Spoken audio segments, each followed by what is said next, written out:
Hello, hello, hello. Good morning, good afternoon, good evening, wherever you are on the planet. Hello and welcome. My name is Anthony Carter. I'm the host, producer, creative genius, and madman behind a movement entitled That Plant Life. A movement dedicated to supporting Black men 40 to 60 who are committed to combating hypertension without the use of medication and the addition of a whole food plant based lifestyle. Let me say that one more time for the cheap seats in the back. Good morning, good afternoon, good evening, wherever you are on the planet. My name is Anthony Carter. I am the host, producer, creative genius, madman behind a movement entitled That Plant Life, a movement dedicated to supporting Black men 40 to 60 who are committed to combating hypertension without the use of medication and the addition of a whole food plant based lifestyle. Welcome and come on in. The title of my talk today is The Astonishing Power of Abandoning Plan B. Yep, I said it. The astonishing power of abandoning Plan B. Now, what do I mean by Plan B? Before I jump into that, let me tell you about a movie I saw a couple of days ago. I was just blown away by it. The movie is called Harriet, and it is about Harriet Tubman and her story. And it stars the wonderful Cynthia, I think Irivio. I can't remember her last name. But she was wonderful in it, and it was all about um, moving through life without a plan B, right? And that's how I came up with this talk. It made me start thinking about what does that look like, because she didn't have a plan B. Folks are either going to go to slave. They were either going to leave slavery and follow her and get your freedom, or she was going to put a bullet in their skull. So that was the plan B. B for bullet, pow, right? So you either followed and you got your freedom, or you got taken out because she didn't want you upsetting, telling people how the Underground Railroad worked, right? And I thought that was a very powerful movement, right? A very powerful movie, a very powerful statement, as in we're gonna do this or die. Like these are options, right? So I started thinking about myself and when I've done that and when it's worked out, right? And I said I was going to talk to you about and explain Plan B. So Plan B is all about, how sometimes you hear folks will say, well, when you get ready to do something, you better have a Plan B. I've heard people say, well, I have a Plan B, a Plan C, a Plan D. No, right? And usually people only say that to people who are dreamers, visionaries, creative types, right? You have never in your life heard anyone tell a lawyer, well, if law school doesn't work out, you better have a plan B. You better have a backup. They don't tell doctors that when they're in medical school. I've had friends in medical school and law school. Nobody told those people that. I've heard that people have directed that towards me and folks of my ilk forever, right? You need a plan B. They do not say that to lawyers and doctors, right? When they're in training. So don't buy into it. Um, Now, I haven't had as harsh a life as Harriet Tubman, but I've had my own opportunities to abandon plans, right, and get rid of a plan B. So the most powerful one that I can remember, and this happened 29 years ago, I decided to move to New York City, right? I gave up my apartment, I quit my job, I packed up my few belongings. I had one bag and a pair of boots, right? And I had $300. I went to Japan and then I went to New York.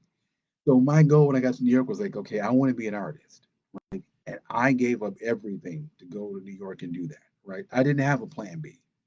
The plan was to become an artist and support myself in that venue and in that way. That's exactly what I did. It took me some time, but I did figure it out. Right? Were there challenges? Absolutely. Some of the challenges were all about, oh, am I doing the right thing? This is really hard. I don't have any money.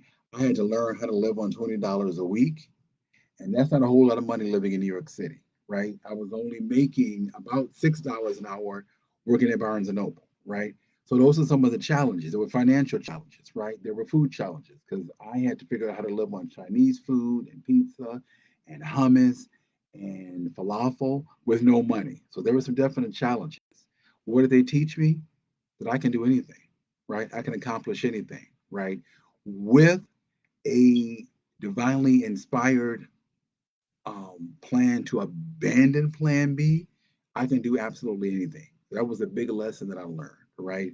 I learned how to survive. I learned how to thrive, right? I'm in the thriving season of my life right now, right? So I did learn that. And what did I do to overcome some of those things? I really tapped into me, right? I did something that I saw Harriet do in that movie again and again and again. If you have not seen it, please, please, please, by all means, check it out.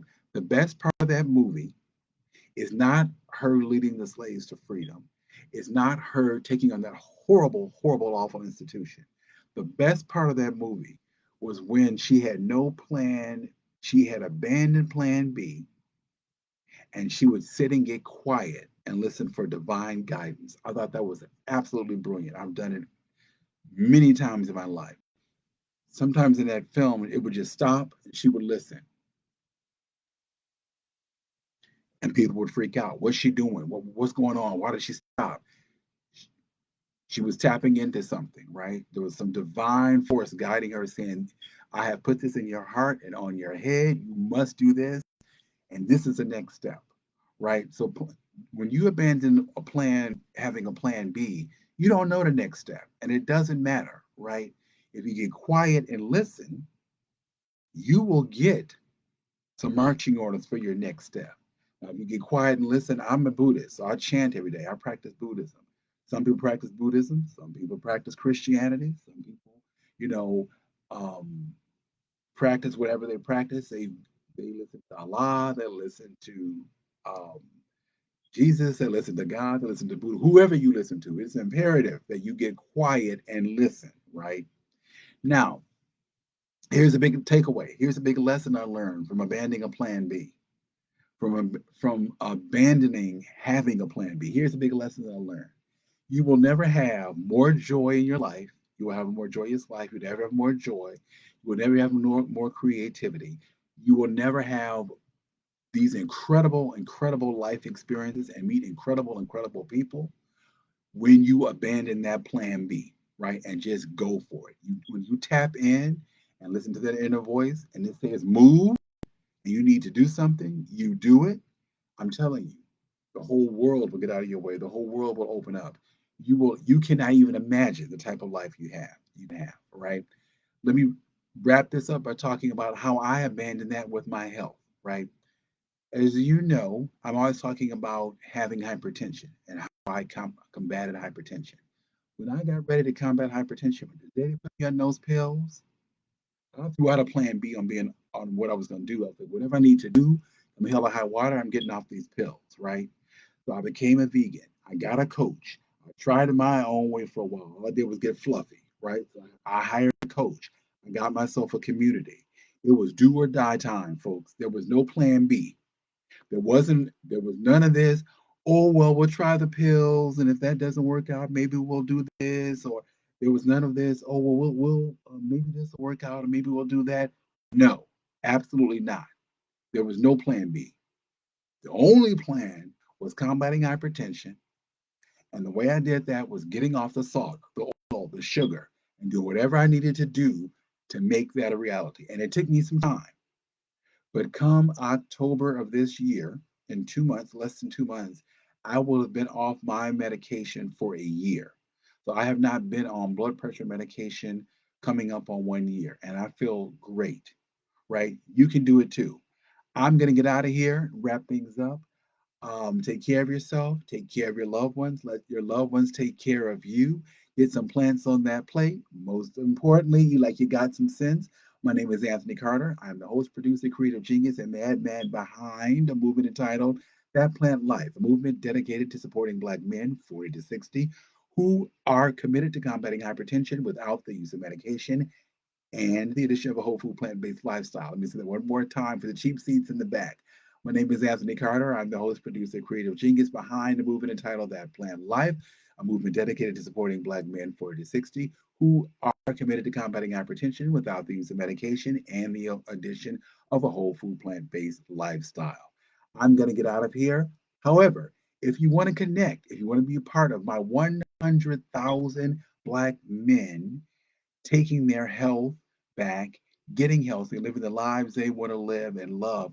If you want to be a part of that, or if you're interested in a consultation and you want to talk more about how I got off the medication and stay off the medication, please, please, please feel free to reach out to me. I have a link as part of this talk.